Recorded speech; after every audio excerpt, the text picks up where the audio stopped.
Hello বন্ধুরা, welcome to job notification Bangla. বন্ধুরা, খাদ্য দপ্তরের নিয়োগ শুরু হলো। এখানে তোমরা রাজ্যের প্রতিটি জেলা থেকেই আবেদন করতে পারবে।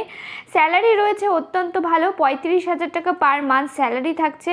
আর মিনিমাম তোমরা এখানে মাধ্যমিক পাস যোগ্যতায় আবেদন করতে পারবে। আবেদনের শেষ তারিখ রয়েছে মার্চ মাসের 25 তারিখ। তো তোমরা এখানে কিভাবে আবেদন করবে, কি এলিজিবিলিটি ক্রাইটেরিয়া থাকছে, কিভাবে সিলেকশন করা হবে, সমস্ত কিছু নিয়ে ডিটেলসে আলোচনা করব। তাই ভিডিওটা শেষ পর্যন্ত দেখতে থাকো।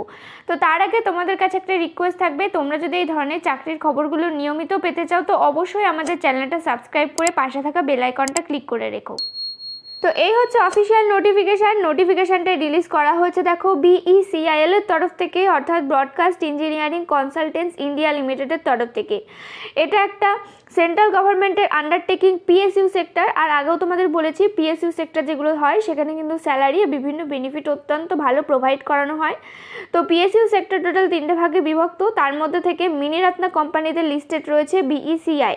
এখান থেকে তোমাদের জন্য নোটিফিকেশান রিলিজ করা হয়েছে। এটা রয়েছে ভ্যাকেন্সি অ্যাডভার্টাইজমেন্ট নাম্বার।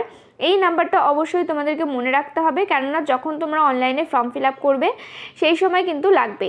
তো এখানে দেখো তোমাদের কোন কোন পোস্টে নিয়োগ করা হচ্ছে। টোটাল এখানে 3 ধরনের পোস্ট রয়েছে। প্রথম রয়েছে ডাটা এন্ট্রি অপারেটর, যেখানে বলা হয়েছে তোমাদের যদি গ্র্যাজুয়েশন করা থাকে যে কোনো ফিল্ডের থেকে তাহলে আবেদন করতে পারবে। আর তোমাদের প্রেফারেন্স দেওয়া হবে যদি তোমাদের ফুড সায়েন্স থেকে গ্র্যাজুয়েশন করা থাকে। আর যদি না করা থাকে তবুও তোমরা আবেদন করতে পারবে। যে কোনো স্ট্রিমে যদি গ্র্যাজুয়েট হয়ে থাকো তাহলেই আবেদন করতে পারবে। তোমাদের এখানে কম্পিউটার স্কিল কিন্তু জানা চায়, বিশেষ করে MS এক্সেল আর MS ওয়ার্ড সম্বন্ধে কিন্তু দক্ষতা চেয়েছে। আর টাইপিং স্পিড এখানে তোমাদের লাগবে 35 ওয়ার্ড পার মিনিট ইন ইংলিশে, কেননা এখানে কিন্তু তোমাদের টাইপিং স্পিড করানো হবে, দেখা হবে। তো এখানে তোমরা 40 বছর বয়স পর্যন্ত আবেদন করতে পারবে। 25,792 টাকা থাকছে পার মান্থ স্যালারি। তারপরে রয়েছে IT পার্সনদের জন্য ভ্যাকেন্সি, যেখানে বলা হয়েছে তোমাদের যদি BTech অথবা BCA করা থাকে ইন কম্পিউটার সায়েন্সের উপরে তাহলে আবেদন করতে পারছো। কিন্তু এখানে এক্সপিরিয়েন্স চাওয়া হয়েছে, 2 থেকে 1 বছরের এক্সপিরিয়েন্স কিন্তু চাওয়া হয়েছে। এখানে 40 বছর বয়স পর্যন্ত তোমরা আবেদন করতে পারবে। 35,000 টাকা পার মান্থ স্যালারি থাকছে। তো তারপরে পোস্ট রয়েছে দেখো MTS সেমি স্কিল, যেখানে তোমাদের বলা হয়েছে ইন্টারমিডিয়েট, মানে তোমরা যদি মাধ্যমিক পাস করে থাকো যে কোনো রেকগনাইজ বোর্ড থেকে তাহলেই আবেদন করতে পারবে। 40 বছর রয়েছে এজ লিমিট। এখানে 21,632 টাকা পার মান্থ স্যালারি থাকছে। তো দেখো, ডেটা এন্ট্রি অপারেটর ক্ষেত্রে টোটাল ভ্যাকেন্সি রয়েছে 4টে। তারপরে এখানে তোমাদের IT পার্সনের ক্ষেত্রে টোটাল ভ্যাকেন্সি রয়েছে 1টা। আর MTS পোস্টের ক্ষেত্রে টোটাল ভ্যাকেন্সি রয়েছে এখানে 4টে। তারপরে এখানে বলা হয়েছে সিলেকশন করার সময় অবশ্যই কিন্তু তোমাদের ঠিকঠাকভাবে সিলেকশন করতে হবে, মানে অ্যাপ্লাই করতে হবে, নাহলে কিন্তু ফর্ম বাতিল করে দেওয়া হবে। আর লোকাল ক্যান্ডিডেটকে কিন্তু প্রেফারেন্স বেশি দেওয়া হবে, এটা বলা হয়েছে, মানে আগে প্রেফারেন্স দেওয়া হবে। আর যাদের এই একই ফিল্ডে যদি তোমাদের ওয়ার্কিং এক্সপিরিয়েন্স থাকে তো তাদেরকে প্রেফারেন্স দেওয়া হবে, সেটা বলা হয়েছে। তারপর এখানে বলা হয়েছে দেখো তোমাদের ফর্মটা শুধুমাত্র অনলাইনেই কিন্তু সাবমিট করতে হবে, আর অন্য কোনোভাবে তোমরা ফর্মটা কিন্তু সাবমিট করতে পারবে না। আর তোমাদের অনলাইনে ফর্মটা ফিল আপ করার জন্য এদের অফিসিয়াল ওয়েবসাইট, অর্থাৎ BECIL এর অফিসিয়াল ওয়েবসাইটে গিয়ে তোমাদেরকে অ্যাপ্লাই করতে হবে, যার লিঙ্ক তোমরা ভিডিও ডেসক্রিপশন বক্সে পেয়ে যাবে। চাইলে সেখান থেকে গিয়ে তোমরা কিন্তু অ্যাপ্লাই করে দিতে পারবে। আর তারপরে এখানে বলা হয়েছে অবশ্যই ক্যান্ডিডেটকে একটা ঠিকঠাক ইমেল আইডি দিতে হবে, কেননা সেই ইমেল আইডি আর ফোন নাম্বার দিতে হবে, কেননা ইমেল আইডি আর ফোন নাম্বারের মধ্যেই কিন্তু তোমাদের কবে স্কিল টেস্ট হবে, কবে ইন্টারভিউ হবে, কবে ডকুমেন্ট ভেরিফিকেশন হবে, সমস্ত কিছু কিন্তু জানানো হবে তোমাদের বাই ইমেল আর বাই ফোন নাম্বার। তাই অবশ্যই কিন্তু একটা ঠিকঠাক ইমেল তোমাদেরকে দিয়ে দিতে হবে। আর এখানে বলা হয়েছে ক্যান্ডিডেটকে অবশ্যই কিন্তু অ্যাপ্লিকেশন ফর্ম যখন সাবমিট করবে তখন কিন্তু ভালোভাবে দেখে নিয়ে সাবমিট করবে, কেননা যদি কোনো রকম ভুল হয় তার দায়িত্ব কিন্তু BECIL নেবে না, অর্থাৎ তোমাদের ফর্মটা কিন্তু রিজেক্ট করে দেওয়া হবে।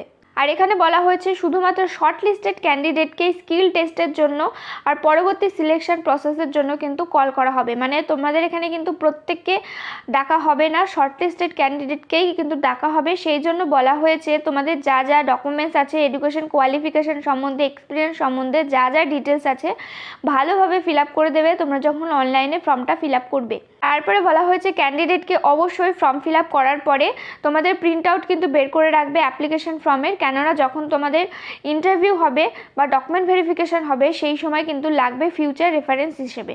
তো এখানে দেখো লাস্ট ডেট সম্বন্ধে বলা হয়েছে, তোমাদের এখানে লাস্ট ডেট রয়েছে 25/3/2024, অর্থাৎ মার্চ মাসের 25 তারিখের মধ্যে তোমাদেরকে ফর্মটা সাবমিট করতে হবে। আর বলে রাখি এখানে ফর্ম ফিল আপ করার জন্য কিন্তু কোনো ধরনের অ্যাপ্লিকেশন ফিজ লাগবে না, কোনো ক্যাটাগরির ক্ষেত্রেই অ্যাপ্লিকেশন ফিজ লাগবে না।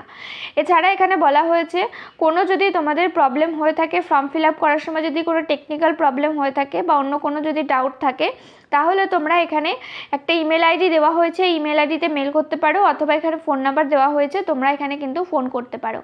তো এখানে তোমাদের আরেকটা বিষয় যেটা বলার সেটা হচ্ছে এখানে কিন্তু তোমাদের কন্ট্রাক্ট বেসিসে নেওয়া হচ্ছে, পার্মানেন্ট বেসিসে নেওয়া হচ্ছে না, কিন্তু স্যালারি কিন্তু অত্যন্ত ভালো দেওয়া হচ্ছে।